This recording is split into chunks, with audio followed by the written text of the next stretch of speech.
Namaste and a very grand welcome to Padma's Kitchen Tales and to my selfie video. Today I'll be making the world famous Baingan ka Bharta. Now this is a Punjabi dish and it is loved by one and all. So I would be using this big Bharta Baingan and we would be starting the recipe by slow roasting this Baingan directly on the flame. To begin with, I'm gonna brush the Baingan with some cooking oil. Just brush it all over. Before brushing the oil, I have washed the Baingan and I have patted it dry.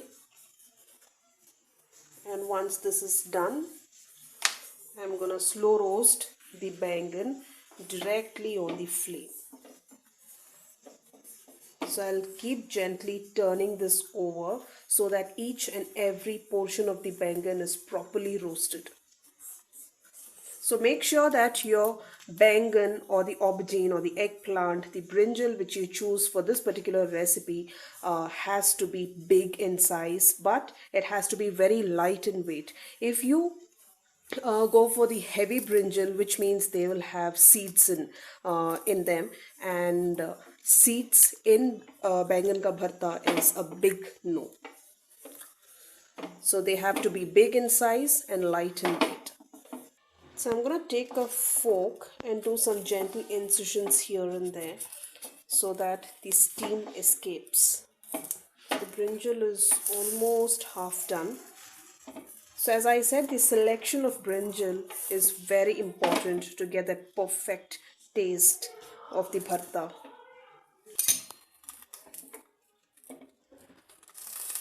The brinjal is nicely charred and I can see the flakes of the skin coming out. It's not, the skin is coming out.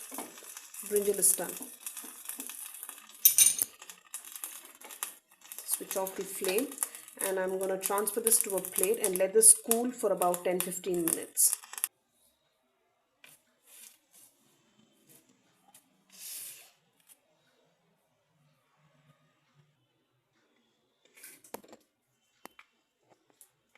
Let's remove the skin.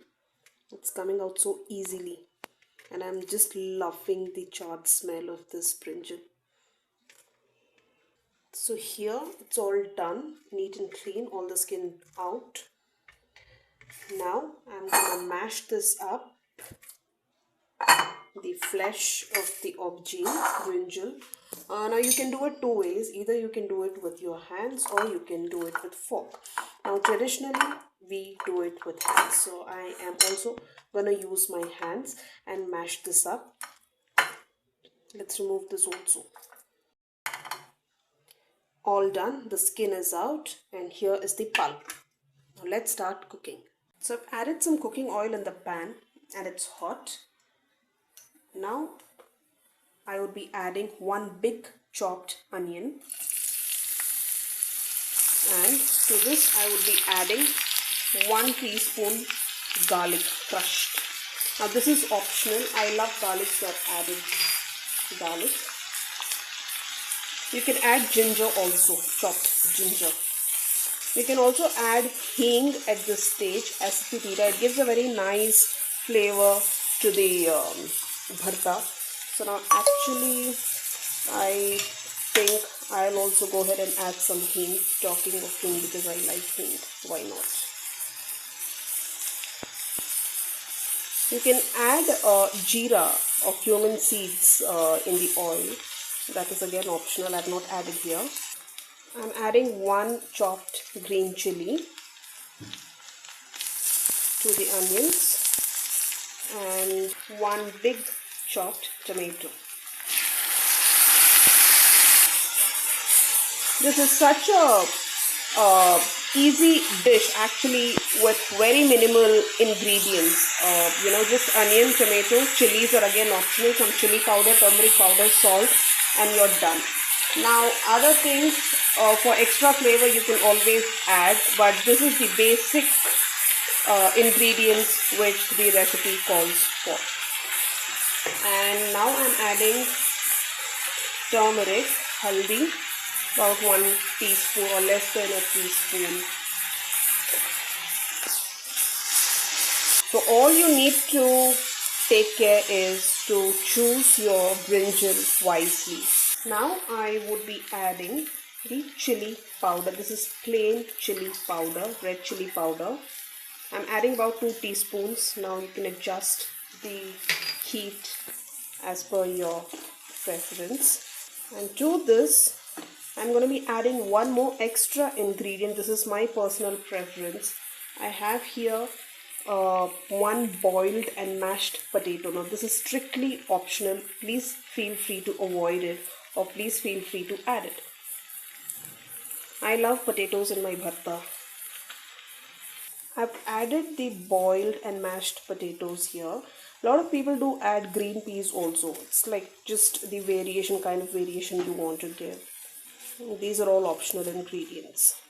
So I like the presence of potatoes, here and there when you eat your bharta. Time to add salt to taste.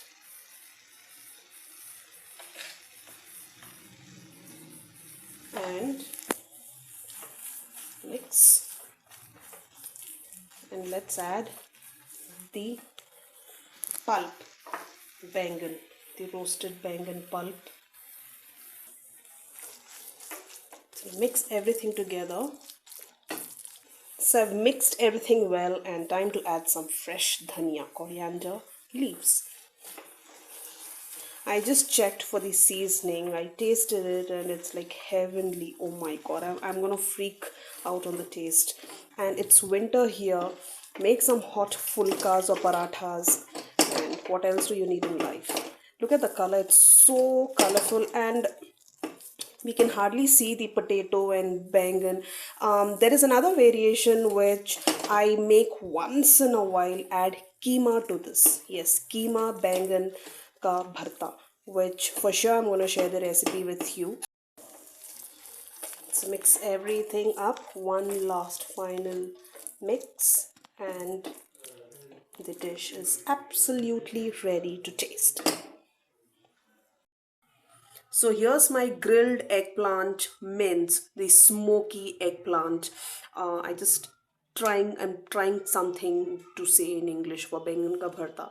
Okay, here's my Baingan ka bharta all set to taste. And the USP of this dish has to be the smoky flavor which is infused, and it just makes the dish awesome. I'm loving the smokiness of this dish. And the potatoes, I'm sorry, that's my son. The potatoes are beautifully complementing the eggplant, and I don't think I need any parathas or fulkas to go with this, because I think I can just go on and on and on. It's finger licking good, so flavorful. I hope you enjoyed this recipe with me, and I'll see you soon with another brand new recipe. Until then, take care. Bye bye.